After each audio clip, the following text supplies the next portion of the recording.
Bonsoir, bienvenue dans votre journal. Nous sommes le lundi 21 janvier 2019. À la une de cette édition, le monde du BTP se réunit en cette nouvelle année. À Mayotte, le bâtiment fait figure de moteur de l'économie locale. Les constructions sont nombreuses dans un département où beaucoup reste à faire. Vendredi soir, l'entreprise Balou, premier importateur de ciment de l'île, a organisé une soirée de gala. À cette occasion, la société a annoncé la commercialisation d'un nouveau produit qui devrait rapidement trouver sa place. Devant un parterre d'invités, le directeur de Balou a rappelé les chiffres en matière de ciment sur le territoire. Et le moins que l'on puisse dire, c'est que le marché se porte bien. Ousmane Maeva Ben Saïd et Daniel Deragakoura.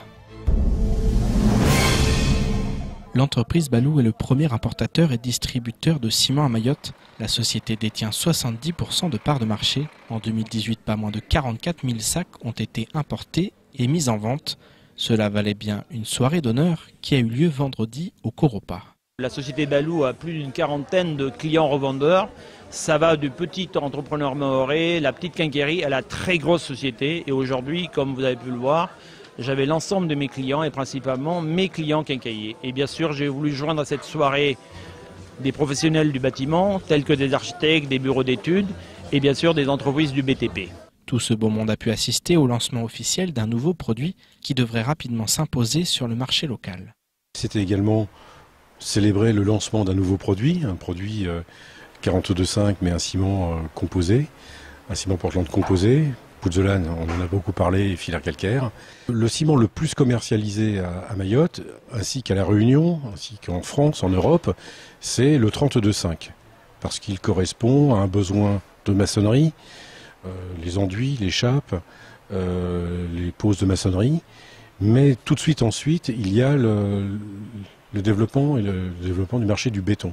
Donc 32,5 plus 42,5, il s'avère que c'est un duo gagnant. Le 52,5 étant lui plutôt réservé à une partie haute performance que l'on retrouve dans le béton prêt à l'emploi, dans la préfabrication ou dans des ouvrages de bâtiments sollicités. Malgré plusieurs crises ces dernières années et une commande publique en berne, le marché a toujours su se stabiliser et devrait même progresser dans les années à venir. Le marché au total reste stable au niveau de Mayotte. Nous sommes entre 91 et 92 000 tonnes. Au maximum, je l'ai connu il y a quelques années, aux alentours de 96 à 98 000 tonnes. Ce qui progresse, c'est la part de marché de Balou, notre importateur-distributeur, sur Mayotte. Donc le marché total reste stable, mais notre part et notre développement progressent. Le milliard 3 annoncé par la ministre des Outre-mer pour Mayotte devrait favoriser la bonne santé du monde du BTP qui constitue l'un des moteurs de l'économie locale. Car comme dit l'adage, quand le bâtiment va, tout va. Cette année 2019 sonne officiellement le top départ des campagnes électorales en vue des municipales. En effet, à un an des élections, les candidats tentent déjà de convaincre les administrés. C'est le cas du maire de Mtsangamouji, Saïd Manrifa, qui sera candidat à sa propre succession. Ce dernier s'appuie sur les actions de son mandat, avec comme principal atout la gestion financière de la commune. En effet, en 5 ans, la municipalité a vu ses finances s'assainir au point d'envisager de grands projets futurs. Écoutons Saïd Manrifa au micro de Patrick Millon. Vous savez, c'est pas évident. Il faut essayer d'être gérer une commune comme une entreprise, je pense. C'est ce qui m'a permis, en tout cas, d'assainir les comptes, parce que c'était pas évident, comme vous le disiez tout à l'heure. On a hérité une commune avec un déficit des millions. À la fin de l'année 2014, on l'a assaini, même si c'était très fragile. Aujourd'hui, la commune de Mtsangamouji se porte bien, je dirais même très bien. Vous avez redressé la barre, clairement. On a redressé la barre, Ouais. je peux le dire aujourd'hui. Nous sommes parmi, à mon avis, les 6 communes mieux gérées dans le territoire. Et je pense que ça fait partie des objectifs les premiers qu'on s'était fixés. C'est vrai que si on n'a pas de financement, on ne peut pas réaliser beaucoup de choses. Je vous propose maintenant de faire le tour du reste de l'actualité locale de ce lundi 21 janvier. La semaine dernière, le collectif des citoyens de Mayotte a rencontré les représentants de la mission chargée de la concurrence à Mayotte. À la suite de cet entretien, les membres de l'organisation citoyenne réaffirment qu'Air Austral est par un jeu d'alliance et d'actionnariat avec les compagnies aériennes régionales en situation de monopole pour desservir Mayotte. Le collectif n'hésite pas à affirmer que le ciel mahorais est colonisé par Air Austral. Il ajoute, je cite, « Nous ne pouvons rester passifs face à cette situation et seule la concurrence permettra à la population de s'émanciper, de voyager librement. Dans ce contexte, nous, collectif des citoyens de Mayotte, soutenons les démarches engagées par Julien Novou pour attirer de nouveaux opérateurs aériens sur notre île avec des prix abordables qui correspondent aux attentes et aux besoins des Mahoraises et des Mahorais. Nous espérons que French Bee ouvrira au plus vite une liaison aérienne entre Paris et Mayotte, mais aussi le reste de la région pour contribuer au désenclavement de notre île et son essor économique. Jeudi dernier, le comité opérationnel départemental antifraude a contrôlé plusieurs vendeurs de tomates de petite terre dans le cadre de l'application de l'arrêté relatif à la mise sous surveillance renforcée de la commercialisation des tomates dans le département en raison de la présence de diméthoate dans ces produits. Au cours d'une action coordonnée entre les services de la gendarmerie, de la DIECT et de la DAF, plusieurs vendeurs de légumes ont fait l'objet d'un contrôle. 18 kilos de tomates ont ainsi été saisis pour destruction. Des amendes de 450 € pour défaut de traçabilité ont été dressées à l'encontre de certains vendeurs. Le CODAF rappelle que toute personne physique ou morale qui propose des tomates à la vente devra pouvoir justifier immédiatement de leur origine et provenance. À défaut, une mesure administrative de retrait du marché et de destruction sera mise en œuvre.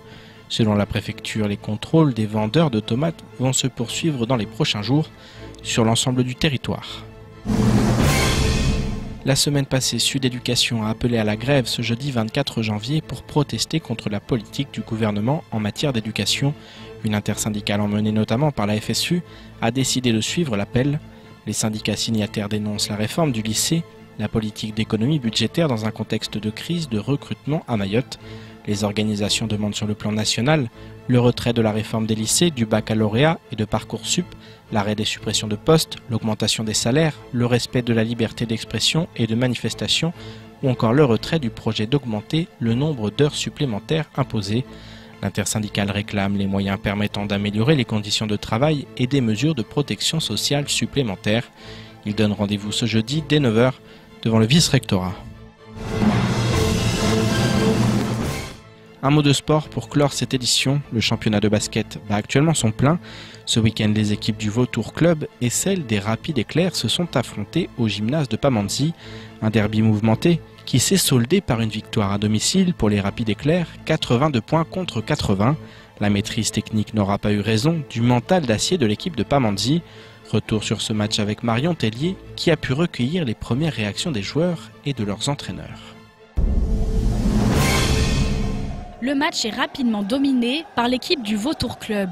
Ces joueurs occupent l'espace avec organisation et révèlent la technicité de leur jeu.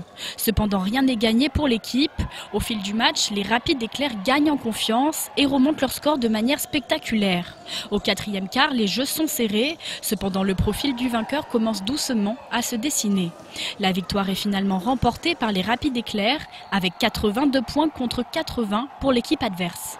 À la mi-temps, on s'est rendu compte quand même que même en jouant mal, on n'était pas loin derrière. On était à 3 ou 2 points à la mi-temps. Et ce qui a fait qu'à la fin du 3e, entre le 3e et le dernier quart-temps, on a su se reprendre et jouer ensemble. Et ça a payé en fait parce que c'est notre force. Notre force, c'est notre jeu collectif. Une seule personne ne peut pas faire gagner l'équipe. Il fallait les 5 joueurs sur le terrain. Et on s'est donné à fond et ça a payé. C'est la beauté de ce sport. Rien n'est évident, rien n'est définitif. Donc faut rien lâcher, quoi qu'il arrive. Donc on a gagné ce match-là au niveau du mental. Parce que les deux équipes se valent, mais au niveau du mental, on a tenu. Et puis moi, en tant que coach, je suis très très satisfait parce qu'ils ont développé ce qu'on avait travaillé. L'entraîneur du Vautour Club a exprimé la nécessité pour son équipe de se remettre en question, autant sur l'aspect technique que psychologique. Défensivement, on n'a pas réussi à tenir un joueur. C'est un joueur qui nous a fait vraiment mal sur ce match. On n'a pas réussi à le tenir. Après, offensivement, on n'a rien proposé. On n'a pas joué notre jeu. On n'a pas joué collectivement. On a joué très stéréotypé, sans mouvement. Et c'est pas notre jeu, donc c'est ce qui a fait qu'on perd le match ce soir. Cette rencontre était organisée dans le cadre du championnat de basket de niveau national 3. Elle opposait les deux leaders provisoires, Rapide Éclair de Pamandzi et Vautour Club de l'Abattoir. Le BCM Basket Club de Msapéré, lui, est invaincu cette saison, mais compte 4 matchs de retard, ce qui le rétrograde à la 5e place pour le moment. Ses joueurs devraient affronter les Rapides Éclairs le premier week-end de février prochain. C'est ainsi que s'achève cette édition. Tout de suite la suite de nos programmes. Bonne soirée, à demain.